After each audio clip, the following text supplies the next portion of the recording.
अस्सलाम वालेकुम फ्रेंड्स, मैं हूं आपकी होस्ट आसमा बुखारी और आज मैं आपके लिए लेकर आई हूं तंजीला नवाज़ की कलम से तहरीर करदा नावल सफ़र सल्तनत।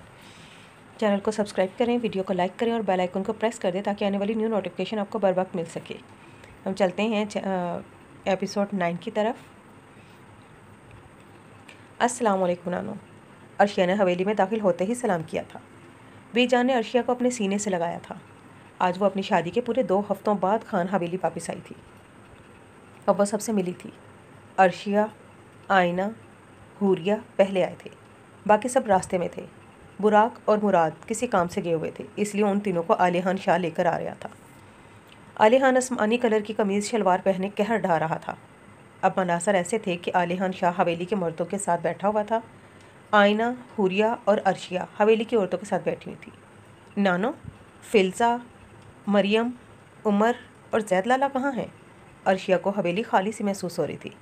फिल्ज़ा यूनिवर्सिटी गई है, उमर किसी काम से शहर गया हुआ है और जैद मरियम को लेने गया है उसकी दोस्त के घर से। बीजान ने तफसील से समझाया था। अच्छा, अर्शिया ने बात को समझते हुए कहा। कैसी हो अर्शिया? अर्शिया जब से आई थी उसने बीजान के अलावा किसी से बात नहीं की थी और ये बात हफ्सा ने महसूस की थी, इसलिए सवाल किया। जैसी नज़र आ रही हूँ। अर्शिया को खुद के ऐसे लहजे से तकलीफ़ हो रही थी, लेकिन जो उसके साथ हुआ था वो शायद अर्शिया कभी भूल नहीं सकती थी। अर्शिया के ऐसे लहजे से वहाँ बैठे हर इंसान को तकलीफ़ हुई थी, लेकिन उनकी तकलीफ़ अर्शिया की तकलीफ़ से ज़्यादा नहीं थी। बच्चे, आहान कहाँ है? वो नहीं आया अभी तक। बीजान ने आहान की गैर मौजूदगी को महसूस किया था। हाँ, वो अर्शिया को समझ नहीं आ रहा था वो क्या कहे, क्योंकि आहान ने अर्शिया को बता दिया था कि वो नहीं आएगा। बच्चे, क्या हुआ? कहाँ है वो? अब की बार फराज साहब ने सवाल किया। अर्शिया का अपना दिल हल्क में आता हुआ महसूस हो रहा था, क्योंकि ये उस गांव का रिवाज था कि शादी के 2 हफ्तों के बाद दुल्हन घर आती थी अपने शौहर के साथ, और अगर किसी औरत का शौहर उसके साथ ना हो तो लोग उस लड़की को अच्छी बीवी नहीं मानते थे। उस लड़की को ज़िंदगी भर बातें सुननी पड़ती थी। लोग उस औरत को अच्छी निगाह से नहीं देखते थे। गुड़िया, क्या हुआ? अर्शिया को किसी सोच में डूबा देखकर इस्माइल ने सवाल किया। हाँ? अर्शिया होश में आई थी। कहाँ है आहान लाला? वो अभी अर्शिया कुछ कहने ही वाली थी कि एक आवाज़ हवेली के लाउंज में गूंजी थी। अस्सलाम वालेकुम।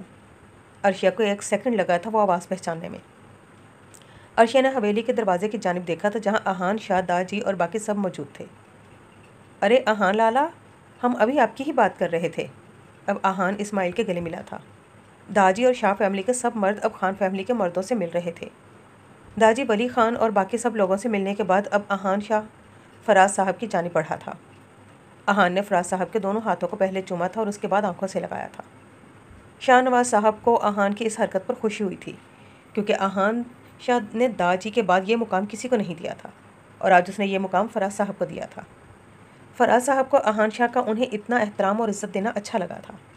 और फिर वो आहान शाह था, शाह नवाज साहब का सबसे बड़ा पोता। दिलों को जीतने का फ़न उसे बहुत अच्छे से आता था। कौन हो तुम? तुम अंदर नहीं जा सकते, एक गार्ड ने उसे रोका। जाकर अपने बॉस को बताओ उमर खान आया है। आने दो उसे, ये बॉस के ख़ास आदमी हैं। दूसरे गार्ड ने उमर को अंदर की जानिब जाने को कहा। कैसे हो उमर? आसिफ ग्लास में शराब उंडेल रहा था। मैं ठीक हूँ, मुझे क्या होना है? उमर ने अपनी गन निकालकर मेज़ पर रखी थी। कैसे आना हुआ? आसिफ ने शराब का एक गिलास खुद उठाया था और दूसरा उमर की जानिब बढ़ाया था, जिसे उमर ने लेने से इनकार कर दिया था। मुझे खुशखबरी मिल चुकी है। सुना है तुमने उसे बहुत बेदर्दी से मारा है? आसिफ ने शराब पीते हुए कहा। हाँ, बहुत बेदर्दी से। उसे मारने में बहुत मज़ा आया। उमर के चेहरे पर एक शैतानी मुस्कुराहट आई थी। वो कमीना था ही इसीलिए। अब तो यकीन हो गया होगा ना आपको? अब हम एक हैं ना? उमर ने अपना सीधा हाथ आसिफ की जानिब बढ़ाया था, जिसे आसिफ ने थाम लिया था। हाँ, अब हम एक हैं, आसिफ का कहका गूंजा था। अब तो तुम मुझे बता सकते हो ना वो 14 लड़कियाँ कहाँ हैं?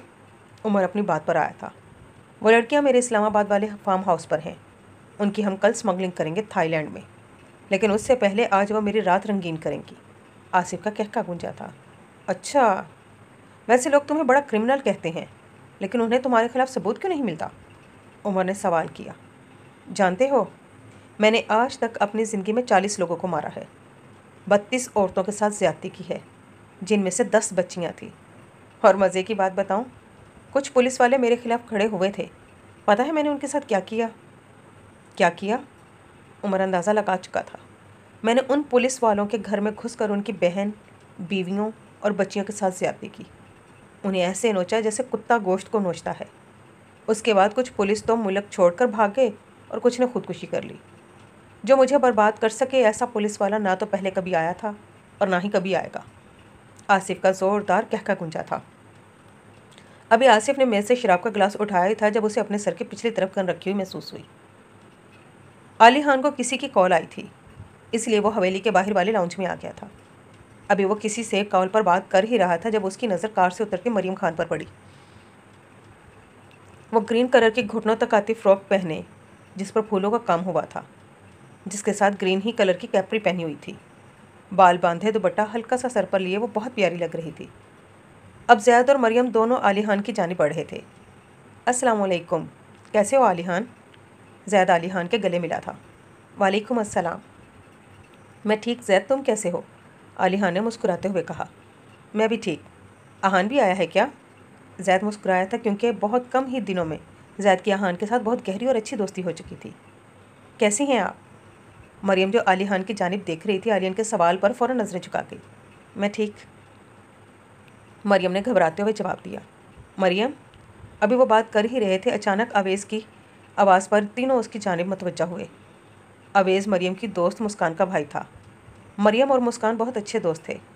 मुस्कान की शादी इसी गांव में हुई थी, इसीलिए मरियम की फरमाइश पर ज़ैद और मरियम उसे मिलने गए। अब अपना मोबाइल हमारे घर ही भूल आई थी, अवेज़ ने मुस्कुराते हुए कहा। तो उसमें मुस्कुराने वाली कौन सी बात है? आली खान का बस चलता तो वो उसे उसी ज़मीन में दफन कर देता। आली खान की बात पर अवेज़ ने उसकी जानिब देखा था और उसे देखते ही उसकी मुस्कुराहट गायब हो चुकी थी। अवेज़ की यह मुस्कुराहट आली खान शाह को जहर लग रही थी। आली खान का दिल कर रहा था वो उसकी ज़ुबान काट दे जिससे उसने मरियम का नाम लिया, उसकी आंखें निकाल दे जिससे वो मरियम को देख रहा था। अरे आपने तकलीफ़ क्यों की? हमें बता देते, लाला आ जाते लेने, मरियम ने मुस्कुराते हुए कहा। अरे इसमें तकलीफ़ की कौन सी बात है, ये तो मेरा फ़र्ज़ है, अवेज़ ने सीने पर हाथ रखते हुए कहा। अच्छा मैं चलता हूँ। अवेज़ बाहर की जाने मुड़ा था। अरे यहाँ तक आ गए हैं तो अंदर चले, चाय पीते जाएं। मरियम ने अवेज़ को जाते देखा तो फ़ौरन बोल पड़ी। मरियम की बात पर अवेज़ ने एक नज़र मरियम को देखा और उसके बाद आली खान को देखा जो उसे ही घूर रहा था। आली खान के सर्द मोहरी को देखकर एक सेकंड के लिए तो अवेज़ को डर सा लगा था। नहीं आप पिए, मुझे बहुत काम है, अवेज़ ने आली खान को देखकर कहा था और फ़ौरन वहाँ से भागा था। अवेज़ की इस हरकत पर जहाँ मरियम उलझी थी वहीं आली खान के चेहरे पर एक दिलकश मुस्कुराहट आई थी जिसे मरियम ने नहीं देखा था, लेकिन किसी और ने देख लिया था। अरे देखो, ज़ैद लाला भी आ गए, इस्माइल ने हवेली की जानिब देखते हुए कहा जहाँ से मरियम, ज़ैद और आली खान आ रहे थे। मरियम और आली खान को साथ देखकर शाहनवाज साहब के जहन में एक ख्याल आया था। आयना ने ज़ैद की जानिब देखा था जो सबसे मिल रहा था। ब्राउन कलर की शलवार कमीज़ में मबलूस वो आयना शाह के दिल में घर कर गया था। वो पहला शख्स था जिसके नाम पर आयना शाह के दिल की धड़कन तेज़ हो जाती थी। कैसी हो गुड़िया? ज़ैद ने अर्शिया को गले से लगाया था, लेकिन अर्शिया ने कोई जवाब नहीं दिया था। ज़ैद जानता था अर्शिया उससे नाराज़ है। अब ज़ैद आहान की जानिब बढ़ा था। अस्सलाम वालेकुम जिगर, कैसे हो? आहान ने मुस्कुराते हुए कहा। वालेकुम अस्सलाम, मैं ठीक, तुम कैसे हो? ज़ैद भी मुस्कुराया था। ज़ैद को मुस्कुराते देख वहाँ काफ़ी लोगों को हैरानी हुई थी, क्योंकि ज़ैद हमेशा संजीदा ही रहता था, लेकिन आज वो मुस्कुरा रहा था। आलिहान लाला, क्या आपको भी ज़ैद लाला मुस्कुराते हुए नज़र आ रहे हैं क्या? इस्माइल ने ज़ैद की जानिब देखते हुए अपने साथ बैठे आलिहान से कहा। अरे नालायक, वो मुस्कुरा रहा है।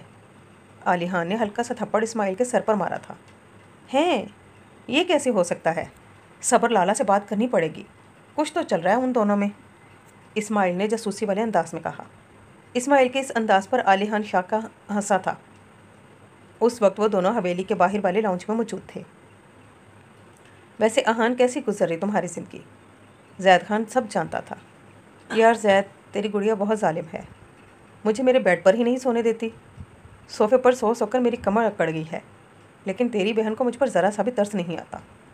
मेरे कमरे में रहकर मुझे ही ऑर्डर देती है, और तो और यार, मैं उससे जितने प्यार से बात करता हूँ वो उतनी ही बदतमीज़ी करती है। आहान ने अपने गम ज़ैद को सुनाए। और ज़ैद ने मुस्कुराते हुए कहा, और जानते हो वो मुझे क्या कहती है? वो मुझे आहान शाह को, जिसकी सरदारी, जिसकी अक्लमंदी की तारीफ़ हर कोई करता है, उसे बेवकूफ़ सरदार कहकर बुलाती है। अब आहान ने अपना सर दोनों हाथों में पकड़ा था। अब की बार ज़ैद अपनी हंसी नहीं रोक सका। जैद का ज़ोरदार कहका गूंजा था। यार जैद, कैसा दोस्त है तू? तुझे मेरी मदद करनी चाहिए और तू हंस रहा है। जैद को हंसते देख अहान ने आंखें दिखाई थी। ओके, नहीं हंसता मैं, लेकिन मैं क्या करूं? इस गांव के सरदार की ऐसी हालत देखकर मुझे हंसी आ रही है। जैद का कहका एक दफ़ा फिर गूंजा। कौन हो तुम लोग? अपने सर पर रखी गन को महसूस करके आसिफ पीछे की जाने मुड़ा था। अपने सामने पुलिस खड़ी देखकर आसिफ को झटका सा लगा था। ये लो अनवर, इसमें सब रिकॉर्डिंग है जिसमें इसने अपने सारे क्राइम्स कन्फेस किए हैं। उमर ने अपनी शर्ट का एक बटन निकालकर अनवर की जानिब बढ़ाया था, जिसे अनवर ने थाम लिया था। वो बटन देखने में तो एक आम सा बटन लग रहा था, लेकिन हकीकत में वो बटन के साइज़ का कैमरा था। कहाँ ले जा रहे हो मुझे? उमर, जाने दो मुझे, मैं बहुत ख़तरनाक हूँ। आसिफ चीखा था। तुम्हारे ससुराल ले जा रहे हैं तुम्हें, और जहाँ तक बात है ख़तरे की, तो मुझे बचपन से ही ख़तरनाक चीज़ें पसंद हैं। उमर ने आँख मारते हुए कहा। ले चलो, इससे बारात इंतज़ार कर रही है, मैं आता हूँ, मुझे बहुत ज़रूरी काम है। उमर ने अपनी काला चश्मा आंखों पर लगाया था और कार में बैठकर कार को तूफ़ान की तरह उड़ा लिया था। उमर की कार एक अस्पताल के बाहर रुकी थी। उमर भागते हुए एक रूम की जानिब बढ़ा था। उमर ने रूम का दरवाज़ा खोला था, जहाँ 2 लोग मौजूद थे। उन्हें देखकर उमर को सुकून महसूस हुआ था। हाय, कैसे हो जानू? ओरहान ने शरारत से कहा। ओरहान की इस बात पर बेड पर बैठे शख्स का कहका गूंजा था। यार ओरहान, उमर ने ओरहान को गले लगाया था। यार मुराद, मेरी जान निकल गई थी ये सोच सोच के कि तुझे कुछ हुआ तो नहीं, और तू यहाँ हंस रहा है। उमर ने मुराद को गले लगाया था। अरे जिगर, किसकी मोहब्बत मुझ पर लुटा रहा है? मुराद ने उमर को तंग करते हुए कहा। तो ठीक है ना, ज़्यादा तकलीफ़ तो नहीं हो रही ना? उमर ने मुराद के बाजू को देखते हुए कहा, जिस पर पट्टी बंधी हुई थी। नहीं, बस ये बाजू में दर्द हो रहा है। मुराद ने बाजू की जानिब इशारा किया था। शुक्र करो मुराद शाह, जो गोलियां मैंने तुम्हें मारी थी उनमें से एक ही असली थी, जो तुम्हारे बाजू पर लगी थी। अभी तो कह रहा था कि असली गोली मार देना। उमर ने मुराद को उसकी बातें याद दिलाते हुए कहा। हाँ, मैंने कहा था, क्योंकि तेरे जाने के बाद ओरहान ने आना था मुझे बचाने। मुराद ने सेब खाते हुए कहा। वैसे एक बात बता, नौटंकी, तूने सांसें कैसे रोकीं?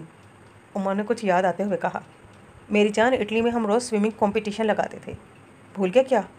ओरहान ने एक सेब उमर को खिलाते हुए कहा। वैसे उमर, तूने लास्ट मोमेंट पर प्लान क्यों चेंज किया? क्योंकि हमारे प्लान के हिसाब से हमने मिलकर हमला करना था इस फार्म हाउस पर। ओरहान ने सवाल किया।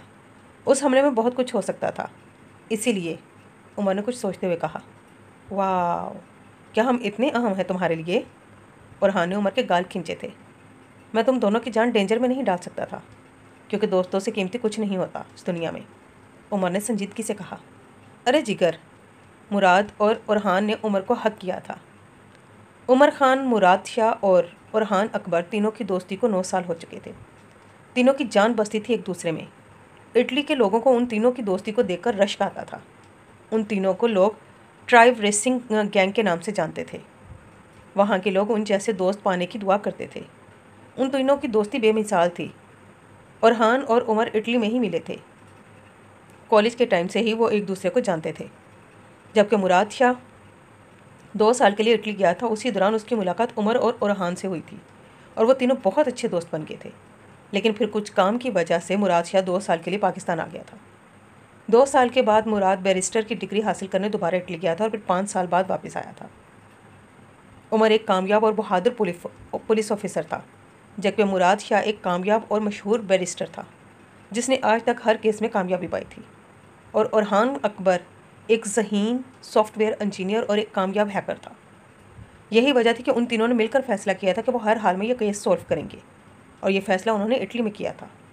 यही वजह थी कि वो तीनों एक एक करके पाकिस्तान आए थे। चलो यार, मुझे हवेली जाना है, मुराद ने बेड से उतरते हुए कहा। अरे मेरी जान, पहले हमें बहुत से अधूरे काम मुकम्मल करने हैं, इसलिए पहले हम पुलिस स्टेशन जाएंगे। उमर सोफे पर बैठा सेब खा रहा था। हाँ हाँ, और एक और जगह भी जाना है। वैसे मैंने मलक ज़ुबैर को एसी वाले कमरे में बंद किया है। ओरहान ने मज़े से कहा। क्या? तू उसे एसी वाले कमरे में बंद करके आया है? उसे सज़ा देनी थी, आराम नहीं। मुराद को जैसे झटका सा लगा था ओरहान की बात पर। अरे मेरी जान, उसने मेरी भाभी को मारने की कोशिश की थी, इसलिए उसे ठंडे पानी से नहलाने के बाद एसी में छोड़ आया हूँ। अभी तक तो उसकी कुल्फ़ी भी जम गई होगी। ओरहान ने मुराद की जानिब देखकर आबरू उचकाए थे।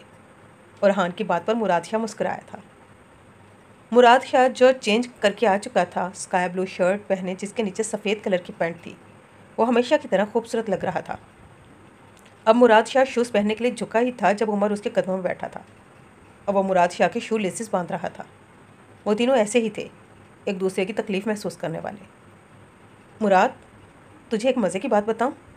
अब अरहान बेड पर मुराद के बराबर आकर बैठा था। जब मुराद और उमर मुस्कुराकर उसे देख रहे थे। अरहान अकबर मुराद और उमर की जान था, उनका लाडला। गैस कर मैंने मलक को कितने थप्पड़ मारे होंगे? अरहान ने अपना सीना चौड़ा करते हुए कहा। तूने थप्पड़ भी मारे हैं? उमर ने मुराद की जानिब देखा था। हाँ, पूरे 2 थप्पड़, वो भी ज़ोरदार वाले। अरहान ने फ़ख्रिया अंदाज में कहा। और क्यों मारे? उमर ने दोबारा सवाल किया। यार, वो ऊंची आवाज़ में बात कर रहा था मुझसे। अरहान ने मुंह बनाया था। अरहान की इस तरह की बच्चों वाली हरकत पर मुराद और उमर दोनों को उस पर बहुत प्यार आता था। अच्छा सबर, उसे तो मैं पूछता हूँ, उसकी हिम्मत कैसे हुई मेरे मेहमान से ऐसे बात करने की? मुराद ने अरहान के गले में बांसुर डालते हुए कहा। अब उन तीनों का कहका कमरे में गूंजा था। जैद, अच्छी बात है तुम आ गए। मुझे आप सबसे एक बहुत ज़रूरी बात करनी है, वली खान ने संजीदगी से कहा। लाउंज में बैठे सब लोग उनकी जानिब मुतवज्जा हुए थे। तुम्हें याद है मेरा दोस्त अकबर, उनके एक रिश्तेदार हैं। उन्हें फ़िज़ा बहुत पसंद आई थी शादी पर, इसलिए वो उसका रिश्ता मांग रहे हैं।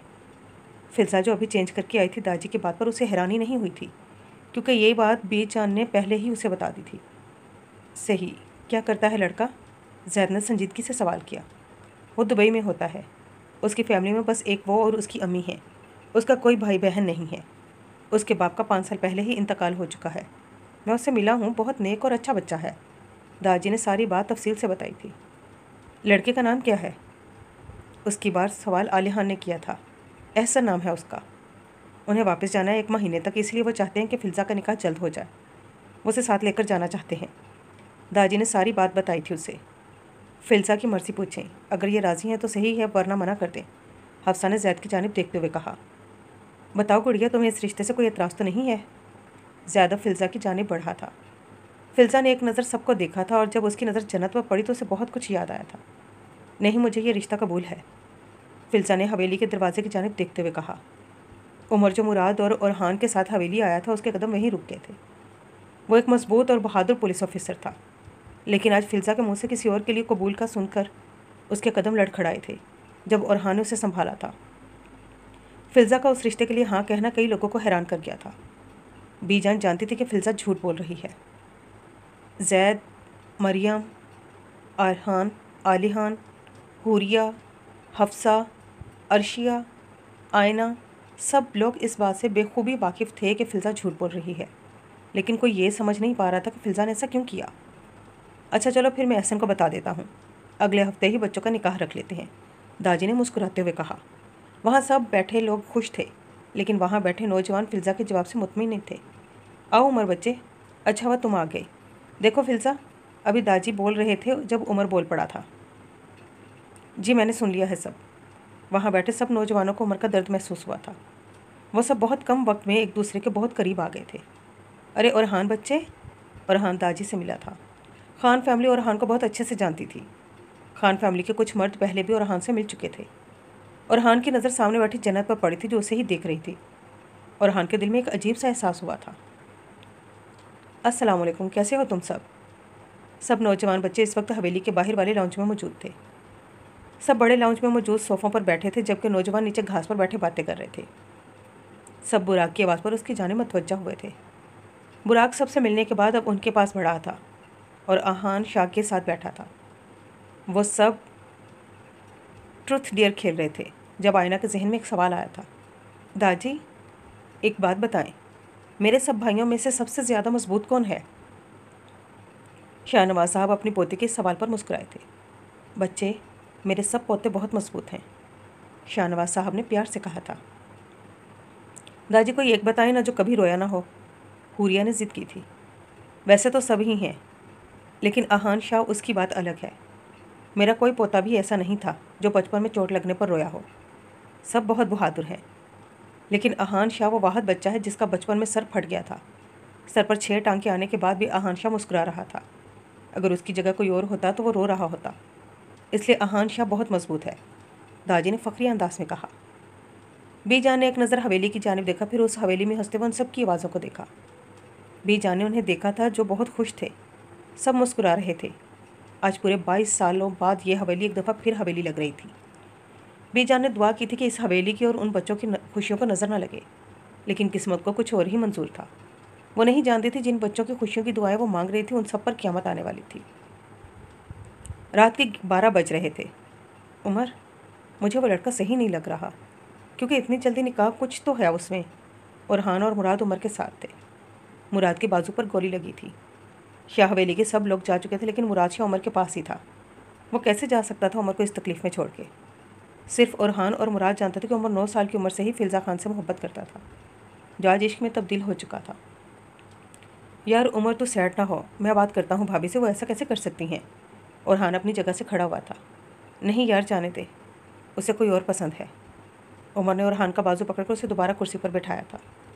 लेकिन यार तेरा क्या, तू जो उसे पसंद करता है, तेरे एहसासात और जज्बातों का क्या।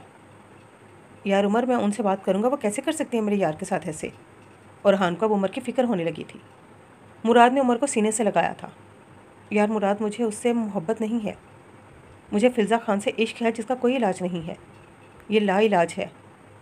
मुराद, मैं उसका नाम किसी और के साथ सुनूंगा तो मर जाऊंगा। उमर की आंखों से आंसू बह रहे थे। और फिर मोहब्बत मजबूत से मजबूत इंसान को भी तोड़ देती है। यार उमर, ऐसा नहीं रो, हमने देखा है वो झूठ बोल रही थी, कोई तो बास है। तो प्लीज़ यार ऐसे नहीं रो। ओरहान ने उमर को अपने सीने से लगाया था। यार ओरहान, वो किसी और से मोहब्बत करती है। ओरहान, वो तेरे यार से मोहब्बत नहीं करती। उमर की यह हालत देखकर ओरहान और मुराद को भी तकलीफ़ हुई थी। यार मैंने क्या किया था, बचपन में सिर्फ 9 साल का था, मुझे कुछ समझ नहीं थी। जब अम्मी अबू मुझे लाहौर ले गए थे, मैं उसके पीछे बहुत रोया था। मैंने 24 साल तक उससे मोहब्बत की है। मैं हर वक्त उसकी तस्वीर को देखता रहता था, जो आज भी मैंने संभाल कर रखी है। मैंने हमेशा खुद को उसके लिए बचा के रखा, किसी औरत को अपने करीब नहीं आने दिया। अगर मैं चाहता तो मैं ऐसा कर सकता था, लेकिन मोहब्बत में वफा का तकाजा यही है कि जब आपको पसंदीदा शख्स आपको मैसर ना हो तो आप भी किसी को मैसर ना हो। मैंने अपनी सारी मोहब्बत उस पर लुटा दी। उसके अलावा हर औरत मुझे जहर लगती थी। उससे लगता है मैं उससे बेखबर हूँ, लेकिन ऐसा नहीं है यार। बचपन में छोड़ जाने की इतनी बड़ी सज़ा क्यों दी उसने। उमर अपना सर दोनों हाथों में थामे बैठा था। यार तू ऐसे ना रो उमर, हमें भी तकलीफ़ हो रही है। ओरहान ने अपने दोनों बाजू उमर के इर्द गिर्द बांधे थे। ओरहान की बात पर उमर ने उसकी जानिब देखा। तू फिक्र ना कर, हम उस एहसान जो भी है उसे किडनैप कर लेंगे। मुराद ने उमर को दिलासा दिया था। हाँ, और उससे तेरे एक एक आंसू का बदला लेंगे। ओरहान ने उमर के आंसू साफ किए थे। उमर ने मुस्कुराकर उन दोनों को गले लगाया था। और फिर मुश्किल वक्त में दोस्त का साथ होना भी एक नेमत है। कुछ रिश्ते खून के रिश्तों से भी ज़्यादा अजीज़ होते हैं। नानो, मैं अंदर आ जाऊँ? हफ्सा बीजान के कमरे के दरवाजे पर खड़ी थी। अरे मेरे बच्चे, आओ इधर। बीजान ने उसे अपने बेड की जाने बुलाया था। हफ्सा आकर बीजान की गोद में सर रखकर लेट गई थी। क्या हुआ है मेरी गुड़िया को? बीजान ने हफ्सा के सर पर प्यार से हाथ फेरते हुए कहा। नानो, मुझे तकलीफ़ हो रही है। दूसरों की ज़िंदगियाँ उजाड़कर लोग कैसे इतने सुकून से सो जाते हैं। बीजान जानती थी हफ्सा किसकी बात कर रही है। मेरे बच्चे, वो सुकून सिर्फ 2 पल का होता है। लोगों को दुख देते वक्त रब की पकड़ नहीं भूलनी चाहिए। रब की पकड़ शदीद है। धोखा खाने वाले की आ और सबा ज़ाया नहीं जाता। आपको पता है नानो, उसके रवैये ने मुझे इतनी तकलीफ़ नहीं दी थी जितनी तकलीफ़ उसके लहजे ने दी थी। उसके अल्फाजों ने मुझे अंदर तक मार दिया है। बाज़ दफ़ा अल्फाजों का थप्पड़ बहुत ज़ोर से लगता है दिल पर। क्या वो 3 सालों में मुझे जान नहीं पाया था जो उसने मुझे बदकिरदार कहा? हफ्सा की आंख से एक आंसू बहा था। बच्चे, हर इंसान अपने ईमान का पहला गवाह खुद है। उसका दिल कितना मैला या पारसा है वो खुद जानता है। हर दफ़ा अपनी सफाइयाँ देना लाजमी नहीं होता। बाज़ दफ़ा इंसान को खामोश रहना चाहिए। तुम्हें पता है, खामोशी बेहतरीन हथियार है, ख़ास तौर पर उस वक्त जब सामने वाला आपसे चीखने की तवक्का रखता हो। तुम्हें मालूम है, लोग बुरे लोगों से डरते हैं, और मुझे सब्र करने वालों से डर लगता है, क्योंकि सब्र करने वाले अपने मामलात अल्लाह के सुपुर्द कर देते हैं, और फिर उनका मुकदमा खुदा खुद लड़ता है। और जिनका मुकदमा अल्लाह खुद लड़ता है ना, उनके साथ नाइंसाफ़ी नहीं होती। बीजान हफ्सा को हौसला दे रही थी, क्योंकि उस दिन के बाद आज हफ्सा ने पहली दफ़ा अपनी तकलीफ़ का इजहार किया था। अल्लाह कहता है कि जब तुम मुझ पर तब भी यकीन रखते हो ना, जब तुम पूरी तरह टूट चुके होते हो, तो फिर मैं भी तुम्हें वहाँ से अता करता हूँ जहाँ से तुम्हें खबर भी नहीं होती। नानो, पता नहीं बिच्छू का नाम किसने बिच्छू रखा है। ये नाम तो इंसानों पर जचता है। ये सब सांप बिच्छू ये तो बड़े मासूम होते हैं।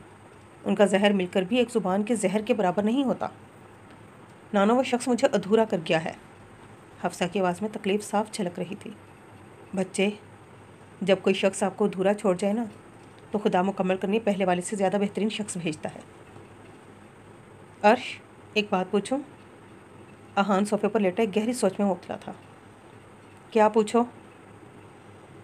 अर्श के लहजे में कोई तब्दीली नहीं आई थी। तुम्हें भी लगता है कि क्या उमर फिल्ज़ा को पसंद करता है? आहान उठकर बैठा था। तुम्हें ऐसा क्यों लगता है कि उमर फिल्ज़ा को पसंद करता है? अर्शिया को भी ऐसा लगता था, लेकिन उसने आहान के सवाल का जवाब नहीं दिया था। मैंने देखा है उसे, वो जन्नत उससे बात करने की इतनी कोशिश करती है।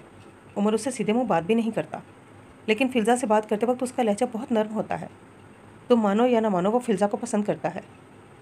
वैसे तुम्हारा भाई अपने जज्बात छुपाने में बहुत माहिर है, लेकिन आज जब फिल्ज़ा के रिश्ते वाली बात हुई ना, उसके चेहरे का रंग उड़ गया था। बेवकूफ़ सरदार, तुम पूरे 1 दफ़ा जन्नत और 3 दफ़ा फिल्ज़ा का नाम ले चुके हो। पता नहीं क्यों, लेकिन आहान के मुंह से किसी और का नाम सुनकर अर्शिया को बुरा लगा था। आहान ने अर्शिया की बात चूक कर उसकी जानिब देखा। तो तुम्हें जलन हुई है क्या? आहान ने अप्रोच गए थे। जले मेरी जूती, वो तो इतने प्यारे नाम तुम्हारे इस मुंह से अच्छे नहीं लगे मुझे, वरना मुझे क्या? अर्शिया ने आंखें घुमाई थी। अच्छा, वैसे मिस अर्शिया, ध्यान से मैं आंखों में देखकर अंदर के जज्बात बता सकता हूँ। सो जा, मुझे नींद आ रही है। अर्शिया मुंह पर ब्लैंकेट ले चुकी थी, जैसे उसकी कोई चोरी पकड़ी गई हो। आहान के चेहरे पर एक दिलकश मुस्कुराहट आई थी, जिसकी वजह से उसके गालों के डिंपल नुमाया हुए थे। आहान की बात पर अर्शिया के चेहरे का रंग उड़ा था, जो वो देख चुका था। दाजी, क्या मैं अंदर आ सकता हूँ? आलिया ने दरवाजे पर खड़ी इजाज़त मांगी थी। आ जाओ मेरे शेर। दाजी ने उसे अंदर आने की इजाज़त दी थी। खैरियत, रात के 1 बजे तुम यहाँ? कोई मसला है क्या? दाजी परेशान हुए। जी, बहुत बड़ा मसला है। आलिहान ने कुछ सोचते हुए कहा। क्या हुआ है बच्चे? दाजी ने आलिहान के कंधे पर हाथ रखा था। मुझे आगा खान की पोती और जैद खान की बहन पसंद है। मुझे उससे निकाह करना है। दाजी, जो परेशान थे, आलिहान की इस बात पर हैरान हुए थे, क्योंकि आलिहान शाह का कहना था कि उसे शादी नहीं करनी, और आज वो इतनी रात को दाजी को ये बताने आया था। अच्छा, कौन? हफ्सा? दाजी मुस्कुराए थे। दाजी नहीं, दूसरी बहन। आलिहान शाह ने सुकून से कहा। दूसरी तो तुम्हारी भाभी है। दाजी जान चुके थे, लेकिन आलिहान के मुंह से नाम सुनना चाहते थे। दाजी, जैद की एक और बहन भी है, मरियम खान, वो मुझे पसंद है। मुझे उससे निकाह करना है। आलिहान ने संजीदगी से कहा था। अच्छा, वो बच्ची तो बहुत प्यारी है। दाजी ने कुछ सोचते हुए कहा। वैसे तुम्हें तो शादी नहीं करनी थी ना, तो ऐसा क्या जादू किया उस लड़की ने, और कब से पसंद है वो तुम्हें? दाजी अपने पोते के जज्बात जानना चाहते थे। दाजी, आहान की शादी पर देखा था उसे, तब से पसंद है। मुझे नहीं पता उसने क्या जादू किया है। उसे मैं अपने दिल में वो मुकाम दे चुका हूँ जहाँ आज तक कोई नहीं जा सका। कुछ तो बहुत ख़ास है उसमें, इतना ख़ास कि उसे देखकर जो पहला ख्याल दिल में आया था वो था निकाह। दाजी को आलिहान की बात सुनकर खुशी हुई थी। तो अब क्या चाहता है हमारा पोता? मरियम खान को मरिया शाह बनाना चाहते हो? आलिहान ने एक सेकंड में जवाब दिया था। अच्छा, हम कल बात करते हैं वली और आगा खान से। दाजी ने आलिहान के जज्बातों को समझते हुए कहा। शुक्रिया दाजी, लेकिन जवाब हाँ में होना चाहिए। आलिहान जा चुका था। दाजी अपने पोते की इतनी बेचैनी पर मुस्कुराए थे। जल्दी करो अर्श, हमें देर हो रही है। आहान और आयना शाह अर्शिया का इंतज़ार कर रहे थे, क्योंकि उन्हें खान हवेली जाना था। फिल्ज़ा के रिश्ते वाले आ रहे थे, इसलिए वली खान चाहते थे कि आहान भी उस लड़के से बात करे, उससे मिले। लाला, आप लोग जाएं, मैं दाजी के साथ आती हूँ। आयना, हमारे साथ चलो, हमें कोई मसला नहीं। अर्शिया ने फ़ौरन कहा था। मेरी स्वीट सी भाभी, दाजी के साथ कोई नहीं है ना, इसलिए आप लोग जाएं। अब मुराद मोला था। तुम आ जाना ना दाजी के साथ, आयना को हमारे साथ जाने दो। बात ऐसी है ना कि मैं इसे आपके साथ जाने तो दे दूँ, लेकिन फिर आधा घंटे के सफ़र में कौन जोकर मुझे एंटरटेन करेगा? मुराद ने संजीदगी से कहा था। लाला, आपने देखा इन्हें? आयना ने उनको शिकायत लगाई थी। मुराद, खबरदार, आहान ने धमकी दी थी। मुराद, खबरदार, आहान ने धमकी दी थी। लाला, अब आपकी धमकी काम नहीं करेगी, क्योंकि मेरे साथ मिसेस आहान शाह हैं। अगर आपने मुझे कुछ कहा ना, तो मैं भाभी को शिकायत लगा दूंगा। मुराद ने अर्शिया को अपने आगे खड़ा किया था। मुराद, तुम मेरे हाथ लग जाओ। आहान मुराद की जानिब बढ़ा था। खबरदार, अगर मेरे भाई को कुछ कहा तो। अर्शिया ने उंगली दिखाते हुए आहान को धमकाया था। आहान ने अर्शिया को सर से पांव तक देखा था। अर्शिया का कद अहान के कंधे तक था। 5 फुट तुम मुझे धमकी दे रही हो? अहान ने मुस्कुराते हुए कहा। कद पर न जाओ बेवकूफ़ सरदार। तुमने देखा नहीं है क्या बॉम्ब को? वो होता तो छोटा सा है, लेकिन जब वो फटता है तो पूरा शहर तबाह हो जाता है। अर्शिया ने अहान को वार्निंग दी थी। 1 सेकेंड, ये 5 फुट क्या है? आयना ने हंसते हुए कहा। तुम्हारी भाभी। अहान ने कंधे उचकाए। अब आयना, तुम्हारे लाला आसमान तक जा रहे हैं तो इसमें मेरा क्या कसूर? अर्शिया को भी कहाँ बर्दाश्त था। वैसे भाभी, आपने नाम बहुत अच्छा रखा है, लाला का बेवकूफ़ सरदार। मुराद ने हंसते हुए कहा। हाँ ना, है ना मज़े का? अर्शिया के चेहरे पर एक अलग सी खुशी आई थी। अगर तुम दोनों मेरी बुराइयों से फारिग हो गए हो तो चले मिस अर्श, हमें जाना है। हाँ हाँ जाएं भाभी, जब आप वापस आएंगी ना तो हम तफसील से बात करेंगे। मुराद ने अहान को देखते हुए कहा। ओके। अर्शिया ने अंगूठे से इशारा किया था और मुस्कुराई थी। अर्शिया की खुशी से मुराद, अहान और आयना तीनों को सुकून मिला था, क्योंकि आज वो काफ़ी दिनों बाद ऐसे खुलकर मुस्कुराई थी। कौन हो तुम लोग? क्यों लाए हो मुझे यहाँ? ज़ुबैर मलिक गुर्राया था। हेलो मलिक साहब, कैसे हैं आप? एसी में एंजॉय किया आपने? उमर ने मुस्कुराते हुए कहा। मुराद, उमर और ओरहान तीनों एक साथ इस रूम में दाखिल हुए थे। मुराद और उमर कुर्सी पर बैठे थे जबकि ओरहान खड़ा था। मुराद शाह, मुझे जाने दो, वरना मुझसे बुरा कोई नहीं होगा। ज़ुबैर मलिक चीखा था। वैसे तुमसे बुरा कोई है भी नहीं, ओरहान ने अपनी धुन में कहा था। तुम्हें मैं ज़िंदा नहीं छोड़ूंगा, मुझे एक दफ़ा निकलने दो, यहाँ से तुम्हारे टुकड़े करके कुत्तों को खिला दूंगा। तुमसे अपने थप्पड़ों का बदला ज़रूर लूँगा। मलिक एक दफ़ा फिर चीखा था। 1 सेकेंड, उसने क्या मुझे धमकी दी है ओरहान अकबर को? ओरहान ने अपनी जानिब इशारा करते हुए उमर और मुराद की जानिब देखा था, जिस पर उमर और मुराद ने हाँ में सर हिलाया था। सबर। ओरहान अब मलिक की रस्सियाँ खोल रहा था। मुझे पता था तुम्हें अपनी जान बहुत प्यारी है। मलिक फ़ख्रिया मुस्कुरा रहा था, जबकि उमर और मुराद ओरहान को देख रहे थे। वो जानते थे ओरहान अकबर किसी से नहीं डरता था। मलिक जो मुस्कुरा रहा था, ओरहान की अगली हरकत पर उसे गुस्सा आया था। ओरहान ने रस्सियों को खोलने के बाद मलिक को ज़मीन पर फेंका और ख़ुद कुर्सी पर बैठा था। ओरहान की नज़र उमर और मुराद पर पड़ी, जो उसे ही देख रहे थे। क्या हुआ? तुम लोगों को क्या लगा मैं उसकी रस्सियाँ जाने के लिए खोल रहा हूँ? नहीं, ऐसा कुछ नहीं। वो मेरे पाँव में दर्द हो गया था खड़े होकर, और कुर्सियाँ भी नहीं थी यहाँ, इसलिए उसे नीचे फेंक दिया। ओरहान ने मुस्कुराते हुए कहा। ओरहान की बात पर जहाँ मलिक को हैरानी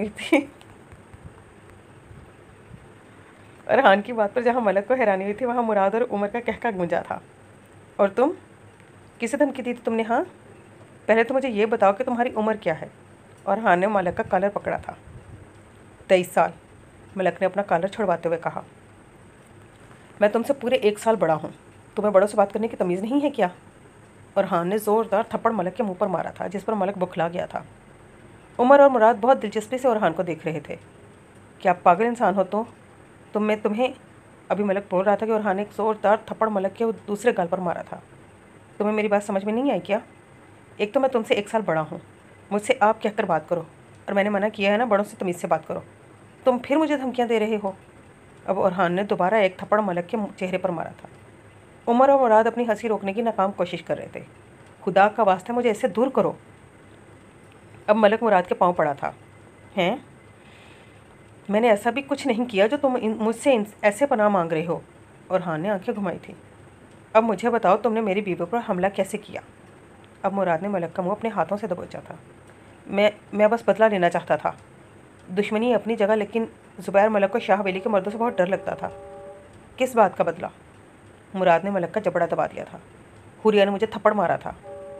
मेरी बीवी का नाम लेने की हिम्मत कैसे हुई तुम्हारी? मुराद ने ज़ोरदार मुक्का मलिक के चेहरे पर मारा था, जिसकी वजह से उसके नाक में से खून निकल रहा था। मुझसे गलती हो गई, मुझे जाने दो, अब दोबारा ऐसा नहीं होगा। मलिक ने हाथ जोड़ते हुए कहा था, क्योंकि वो जानता था कि बात जब शाह हवेली के मर्दों पर आए तो वो बर्दाश्त कर लेते हैं, लेकिन जब बात शाह हवेली की औरतों पर आती है तो सामने वाले की मौत पक्की है। उसी ज़ुबान से तुमने मेरी बीवी की इज्जत नोचने का हुक्म दिया था ना? ये वही ज़ुबान है ना जिससे तुमने अभी अभी मेरी बीवी का नाम लिया है? मुराद की आंखों में सर्द मोहरी आई थी, जिसे देखकर मलिक कांपा था। मुझे जाने दो, मलिक गड़गड़ाया था। मुराद शाह इंतहाई संजीदा मर्द, जो सिर्फ अपने घर वालों और दोस्तों के लिए नरम मिजाज था, जिसका गुस्सा इंतहाई ख़तरनाक था। गार्ड!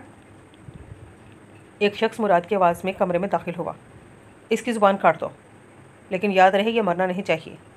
ये इस तकलीफ़ के साथ उम्र भर जिंदा रहना रहेगा। मुराद के चेहरे पर मुस्कुराहट आई थी, जिसे देखकर मलिक की रूह कांप रही थी। देखो मुराद, मुझे जाने दो, मैं दोबारा ऐसा कभी नहीं करूँगा। मलिक अब सही मानों में कांपा था, लेकिन मुराद कुर्सी से खड़ा हुआ था। तुम्हें तुम्हारी बीवी का वास्ता। मुराद जो बाहर की जानिब बढ़ा था, मलिक की आवाज़ पर उसकी जानिब मुड़ा। जाने दो इसे। मुराद कमरे से कहकर कमरे से बाहर चला गया था। उमर और हान भी उसके पीछे चले गए थे।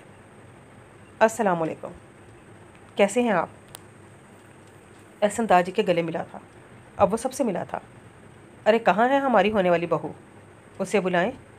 सवेरा बेगम जो एहसन की वालदा थी, उन्होंने मुस्कुराते हुए कहा, मैं बुलाकर लाती हूँ। हफ्सा कमरे की जानिब बढ़ी थी। अभी वो लोग बात कर ही रहे थे कि एहसन की नज़र सीढ़ियों से उतरती फिज़ा खान पर पड़ी। सफ़ेद कलर का पाँव तक आता फ्रॉक पहने, बाल बांधे, दुपट्टा मामूल के मुताबिक गले में पहने, मेकअप के नाम पर हल्की सी लिपस्टिक लगाए वो बहुत खूबसूरत लग रही थी। सफ़ेद कलर उसके रंग के साथ बहुत जचता था। फिल्ज़ा नाजुक सी गुड़िया लग रही थी। अस्सलाम वालेकुम। फिल्ज़ा ने लाउंज में आते ही सलाम किया। सवेरा बेगम ने उसे गले से लगाया था। अस्सलाम वालेकुम। एहसन ने सलाम के लिए हाथ फिल्ज़ा की जानिब बढ़ाया था। वालेकुम अस्सलाम। फिल्ज़ा ने अपने हाथ अपनी कमर के पीछे कर लिए थे। एहसन ने भी मुस्कुराते हुए अपना हाथ पीछे कर लिया था। कैसे हो आसिफ? उमर जेल के एक कमरे में दाखिल हुआ था जहाँ आसिफ को रखा गया था। आसिफ, जिसके जिस्म पर ज़ख्मों के निशान थे, दर्द अब बर्दाश्त से बाहर था, क्योंकि कल से पुलिस वाले उसे लगातार डंडों से मार रहे थे। वो बहुत मुश्किल से खड़ा हो पा रहा था। तुम्हें तो मैं आसिफ लड़खड़ाते हुए मुराद की जानिब बढ़ा था जब उमर ने उसे बालों से पकड़कर पीछे किया था। तमीज़ से। ये तुम्हारे बाप का घर नहीं है, जो दिल में आएगा करोगे। ये मेरा पुलिस स्टेशन है। तुमने उसे मारा नहीं, तुमने गद्दारी की मुझसे। आसिफ चिल्लाया था जब उरहान ने ज़ोरदार थप्पड़ उसके मुंह पर मारा था। एक तो यार पाकिस्तान के लोगों को चीखने का बहुत शौक़ है। उरहान ने मासूमियत से कहा था। तुम्हारी हिम्मत कैसी हुई? तुमने मुझे मारा कैसे? आसिफ उरहान की जानिब बढ़ा था जब उरहान ने एक ज़ोरदार थप्पड़ आसिफ के दूसरे गाल पर मारा था। ऐसे। अब उरहान मुस्कुराया था। वैसे कौन सी मौत मरना पसंद करोगे आसिफ? उमर ने कुर्सी पर बैठते हुए कहा। क्या मतलब है इस बात का? आसिफ को डर लगा था, जिसे छुपाने के लिए उसने भरपूर कोशिश की थी। इस बात का मतलब है कि इनकाउंटर या फांसी। मुराद ने बहुत सुकून से कहा था। तुम मुझे जानते नहीं हो। आसिफ ने धमकी दी थी। एक सेकंड, अब तो तुम बता ही दो कि कौन हो तुम। जब से मैं आया हूँ तुम 50 दफ़ा तो ये बोल चुके हो तुम मुझे जानते नहीं हो। और हान ने आसिफ की नकल उतारी थी, जिस पर मुराद और उमर का कहका गूंजा था। मेरा भाई पॉलिटिशियन है, इस मुल्क का आने वाला प्राइम मिनिस्टर। आसिफ ने उंगली दिखाते हुए धमकी दी थी, लेकिन वो नहीं जानता था वो किसे डरा रहा है। उरहान अकबर को। शैतान का दूसरा नाम उरहान अकबर, किसी से न डरने वाला। अच्छा तो ये बात है। मेरा भाई भी इटली का प्राइम मिनिस्टर है। उरहान ने आसिफ की उंगली मरोड़ी थी। उमर और मुराद जो उरहान को बहुत गौर से देख रहे थे, उरहान की बात पर उनकी हंसी छूटी थी। तुम? अभी आसिफ कुछ कहता, उमर ने आसिफ का मुंह अपने हाथों से दबोचा था। आसिफ सुल्तान, इस दफ़ा तुम्हें कोई नहीं बचा सकता। अगर तुम्हारा बाप भी कब्र से उठकर आ जाए ना, तो तुम नहीं बच सकते। और तुमने क्या कहा था? आसिफ सुल्तान को जो बर्बाद कर सके ऐसा पुलिस वाला आया ही नहीं। तो सुनो आसिफ सुल्तान, वो तुम्हारी गलत फहमी थी। उमर खान जिंदा है अभी तुम जैसे लोगों को उनके अंजाम तक पहुंचाने के लिए। तुम्हें मैं अपने हाथों से फांसी दूंगा और तुम्हारा भाई कुछ नहीं कर सकेगा। तुमने जितने मासूमों की ज़िंदगी बर्बाद की है ना, उन सब का हिसाब दोगे तुम अपने एक गुनाह का हिसाब दोगे। तुम्हारा मैं वो हाल करूंगा कि तुम्हारे बाद लोग मासूमों की ज़िंदगी बर्बाद करने की सोच से भी खौफज़दा होंगे। उमर ने आसिफ को दूर धकेला था। अभी उमर कहकर पलटा ही था कि कुछ याद आने पर दोबारा मुड़ा। ये मेरे जिगर को कमीना बोलने के लिए। उमर ने पिस्तौल आसिफ के गाल पर मारी थी, जिसकी वजह से उसके 2 दांत टूट गए थे। उसके मुंह से खून बह रहा था। आसिफ मुंह के बल ज़मीन पर गिरा था। जिस्म के हर हिस्से पर ज़ख्म के निशान थे। मुंह से खून बह रहा था। आसिफ को बहुत तकलीफ़ हो रही थी। आसिफ को अपनी की गई सारी ज़्यादतियाँ याद आ रही थी, कैसे उसने मासूम लोगों को बर्बाद किया था। और फिर उमर ने सच ही कहा था। उमर खान, ये नाम आसिफ खान सुल्तान को याद रह गया था। आसिफ ने जो भी सुना था उमर के बारे में सब सच था। उमर खान एक वफ़ादार और बहादुर पुलिस ऑफिसर, जो आसिफ ने आज देख भी लिया था। ऐसा केस जिसे बड़े से बड़ा पुलिस ऑफिसर भी देखकर नज़रअंदाज कर देता था, सिर्फ इसीलिए कि ये केस आसिफ सुल्तान के खिलाफ था। वही उमर खान ने सब केसों में से उसी केस को चुना था। उमर खान आसिफ सुल्तान के ख़िलाफ़ क्या था, क्योंकि उमर खान मौत से डरने वालों में से नहीं था, मौत का मुस्कुराकर सामने करने वालों में से था। अस्सलाम वालेकुम। मुराद ने हवेली में दाखिल होते ही सलाम किया था। एहसन मुराद के गले मिला था। अब एहसन गले मिलने के लिए उमर की जानिब बढ़ा था जब उमर ने अपने दोनों हाथ सीने पर बांध लिए थे। वालेकुम अस्सलाम। उमर ने संजीदगी से बिना गले मिले जवाब दिया था। जहाँ सब बड़ों को उमर की यह हरकत अजीब लगी थी, वहीं सब नौजवानों ने अपनी हंसी कंट्रोल की थी। अस्सलाम वालेकुम। औरहान ने अपना हाथ एहसन की जानिब बढ़ाया था। एहसन ने मुस्कुराकर औरहान का हाथ थामा था, लेकिन अगले ही पल उसे तकलीफ हुई थी, क्योंकि औरहान ने बहुत ज़ोर से एहसन का हाथ दबाया था। एहसन ने बहुत मुश्किल से अपना हाथ छुड़वाया था। अब एहसन अपनी जगह पर बैठा अपना हाथ मसल रहा था। उसे औरहान की यह हरकत बहुत अजीब लगी थी। उमर, मुराद और औरहान उसके सामने वाले सोफे पर बैठे थे। औरहान एहसन को देखकर तंजिया मुस्कुराया था, जिसके जवाब में एहसन भी मुस्कुराया था। वैसे उमर भाभी को इसमें क्या पसंद आया है? उसकी 120 रुपये वाली नज़र का चश्मा जो उसने लगाया है? औरहान ने एहसन को देखते हुए बहुत बेजारियत से कहा था। औरहान ने कहा तो उमर और मुराद को था, लेकिन ये बात ज़ैद और अहान ने भी सुन ली थी, जिस पर उन्होंने अपनी हंसी रोकी थी। औरहान बुरी बात। अहान ने मुस्कुराते हुए धीमी आवाज़ में औरहान को समझाया था। यार लाला, अब आप ही बताएं, इसमें ऐसा क्या है जो उमर में नहीं है? मेरा भाई इस चश्मे से 100 गुना ज़्यादा बेहतर और हैंडसम है। औरहान ने अहान के करीब होकर धीमी आवाज़ में कहा था। कह तो तुम सही रहे हो यार। अहान को भी उमर बहुत अजीज़ था, बिल्कुल वैसे ही जैसे मुराद था। चले अब हम चलते हैं, तो आज पीर है, इसी जुम्मे को इन बच्चों का निकाह करते हैं, क्या कहते हैं आप? सवेरा बेगम ने वली खान से मुस्कुराते हुए इजाज़त मांगी थी। जी बहन, जैसा आप लोग को मुनासिब लगे। वली खान ने मुस्कुराते हुए जवाब दिया। तो सही है, इस जुम्मे को इनका निकाह है। अब हम चलते हैं, हमें तैयारियां भी करनी हैं। सवेरा बेगम अपनी जगह से खड़ी हुई थी। अब सबसे मिलने के बाद सवेरा बेगम और एहसन चले गए थे। भला टली। एहसन को कार तक रुखसत करने के बाद औरहान ने मुँह पर हाथ फेरते हुए कहा। औरहान, बुरी बात। ज़ैद ने औरहान के सर पर हल्का सा थप्पड़ मारा था। लाला, मैंने कुछ गलत तो नहीं कहा, बला को बला ही कहते हैं। औरहान ने इतनी मासूमियत से कहा था कि वो खड़े सब नौजवानों का कहका गुंजा था। दाजी, वली खान, आगा खान और बाकी सब मर्द हवेली के अंदर चले गए थे। बाकी मुराद, उमर, औरहान, आलिहान, ज़ैद, इस्माइल, बुराक और अहान हवेली के बाहर वाले लाउंज में बैठ गए थे। ज़ैद लाला, आपने अभी तक शादी क्यों नहीं की? आपको शादी कर लेनी चाहिए। मुझे आपकी शादी का बेसब्री से इंतज़ार है। औरहान ने मुस्कुराते हुए कहा। अच्छा, इधर आओ तुम। ज़ैद ने औरहान के गले में बाजू डाला था। लाला, मजाक कर रहा हूँ। अरे नहीं, तुम्हें मैं बताता हूँ। ज़ैद ने औरहान का कान खींचा था। लाला, औरहान चिल्लाया था। Excuse me. अभी वो बातें कर ही रहे थे कि एहसन की आवाज़ सुनकर पीछे मुड़े। आ गई बला, औरहान ने धीमी आवाज़ में कहा था, लेकिन एहसन के अलावा ये बात सबने सुनी थी। क्या हुआ है एहसन, सब खैरियत है ना? ज़ैद ने संजीदगी से सवाल किया था। जी जी, सब खैरियत है, वो बस अम्मी चाहती थी कि मैं फ़िज़ा का नंबर ले लूँ। एहसन ने बहुत एहतराम से कहा था। अम्मी चाहती हैं या तुम? मुराद ने अप्रोच गए थे। मैं, बस यही समझ लें। एहसन नीचे देखकर मुस्कुराया था। जाओ दादी से ले लो फ़िज़ा का नंबर, उमर ने कड़कर कहा था। एहसन की यह मुस्कुराहट उमर का दिल जला रही थी। अरे यार, एक नंबर ही तो है। मैं बोलता हूँ एहसन, तुम लिखो। औरहान एहसन की जानिब बढ़ा था, जब उमर उसे खा जाने वाली नज़रों से देख रहा था, क्योंकि औरहान को फ़िज़ा का नंबर याद था, क्योंकि उसने कई दफ़ा फ़िज़ा की लोकेशन ट्रेस की थी। जी बोले। एहसन ने मोबाइल निकाला था। औरहान। उमर ने औरहान को आवाज़ दी थी, जिस पर औरहान ने उमर को इशारा किया था कि वह सब संभाल लेगा। वहाँ खड़े सब लोग औरहान को हैरत से देख रहे थे।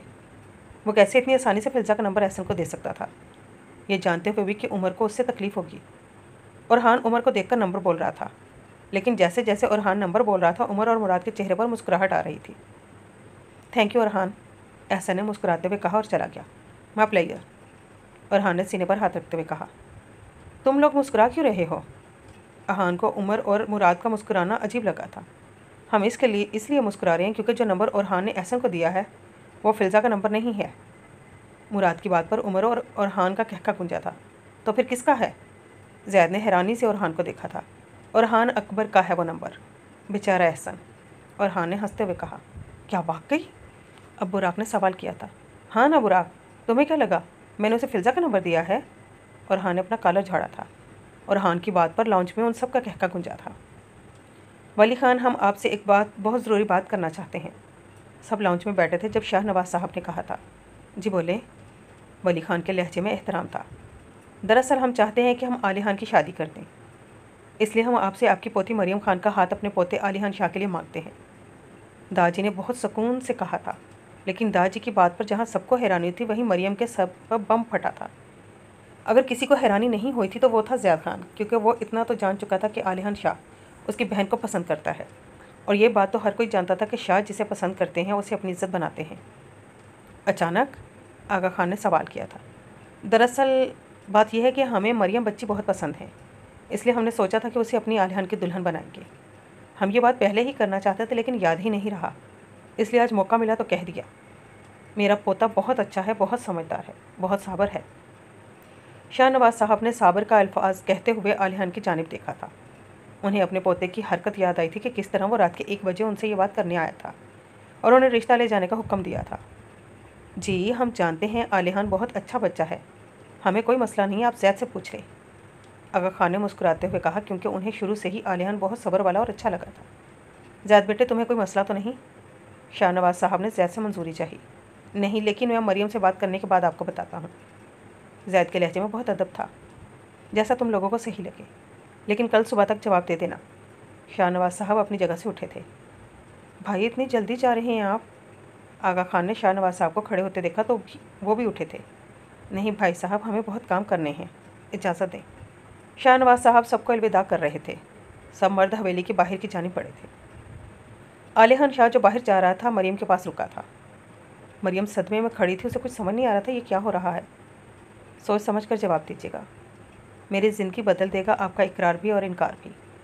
आली खान ने झुककर मरियम के करीब होकर बोला था। मरियम जो सदमे में थी, आली खान की आवाज़ अपने इतने पास से सुनकर बुखलाकर पीछे हुई थी। जब आली खान शाह मरियम को देखकर मुस्कुराया था और बाहर की जानिब बढ़ गया था, और ये पहली दफ़ा था जब मरियम खान ने आली खान शाह को मुस्कुराता देखा था। वह शख्स मुस्कुराते हुए बहुत खूबसूरत लगता था। उसकी मुस्कुराहट किसी को भी अपनी जानिब खींच सकती थी। लाला एक बात बताएं, आपको मरियम कब से पसंद थी और आपने बताया क्यों नहीं हमें? आली खान, आहान, बुराक और मुराद लाउंज में बैठे थे जब बुराक ने यह सवाल किया था। वो मुझे तब से पसंद था जब मैंने पहली दफ़ा उसे आहान की शादी में देखा था। छुपे रुस्तम, बताया भी नहीं? हाँ, मुराद ने आली खान के बाजू पर हल्का सा मुक्का मारा था। तुम्हें बताकर क्या करता? रिश्ता तुमने लेने जाना था क्या? आली खान ने भी उसी की अंदाज में उसी के बाजू पर मुक्का मारा था, जिस पर आहान और बुराक का कहका गुंजा था। उफ लाला, लेकिन आपको बताना चाहिए था। एक बात बताया, अपने दादी को कब बताया? मुराद को बहुत दिलचस्पी थी जानने में, जो आहान और बुराक ने नोट किया था। कल रात को 1 बजे, आली खान ने बेफिक्री से कहा था। क्या? रात के 1 बजे आप ये बात बताने गए थे दादी को? मुराद का मुंह हैरत से खुला था जब आली खान ने उसका मुंह बंद किया था। जी। आली खान के चेहरे पर एक मुस्कुराहट आई थी। वैसे आप वही हैं ना जो कहते थे किसी से मोहब्बत करने के लिए सीने में दिल का होना ज़रूरी है, और मेरे सीने में पत्थर है, मुझे कभी मोहब्बत नहीं हो सकती। मुराद ने अकड़कर बिल्कुल उसी के अंदाज में कहा था। हाँ, लेकिन मरियम खान कुछ अलग सी है, ये दिल मजबूर हो गया है उससे मोहब्बत करने पर। आली खान ने बहुत प्यार से कहा। ओह वाह, माय आली खान लाला इज़ इन लव। मुराद ने दोनों हाथ चेहरे पर रखते हुए कहा। मुराद शाह, तुम मेरे हाथों से बचो अब। आली खान ने मुराद के गले में बाजू डालकर उससे दबोचा था। मुराद और आहान उन्हें देखकर मुस्कुरा रहे थे। अर्शिया, क्या कर रही हो? आहान अर्शिया से बात करना चाहता था। डांस कर रही हूँ, बॉलीवुड गानों पर, तुम्हें भी करना है क्या? अर्शिया आहान से उखड़ी हुई रहती थी। नहीं, ये गुनाह तुम अकेले ही कमाओ, मुझे मुजरों का कोई शौक़ नहीं है। आहान ने आवाज़ उतारते हुए कहा। क्या मसला है तुम्हारा, तुम क्यों मुझसे बात करने आ जाते हो? अर्शिया ने मोबाइल बेड पर फेंका था और आहान के सामने खड़ी हुई थी। वो मिस अर्श, बात ऐसी है ना कि मेरी सुबह से ज़िंदगी बहुत सुकून की गुजर रही थी, कोई मुसीबत नहीं आई थी, मेरा मूड बहुत अच्छा था, इसलिए मैंने सोचा क्यों ना तुमसे मिल लूँ। आहान ने भी अर्शिया के अंदाज में जवाब दिया था। बेवकूफ़ सरदार, मेरे मुँह मत लगा करो। आहान की बातें अर्शिया को अंदर तक जला गई थी। मुँह? आहान ने अर्शिया को सर से पाँव तक देखा था और एक मुस्कुराहट देता कमरे से बाहर चला गया था। ये मुँह का क्या मतलब है? अर्शिया को आहान का ऐसा मुस्कुराना अजीब लगा था। ठर की सरदार। लेकिन फिर आहान शाह की बात का मतलब समझते ही उसने अपने होठों पर हाथ रखा था।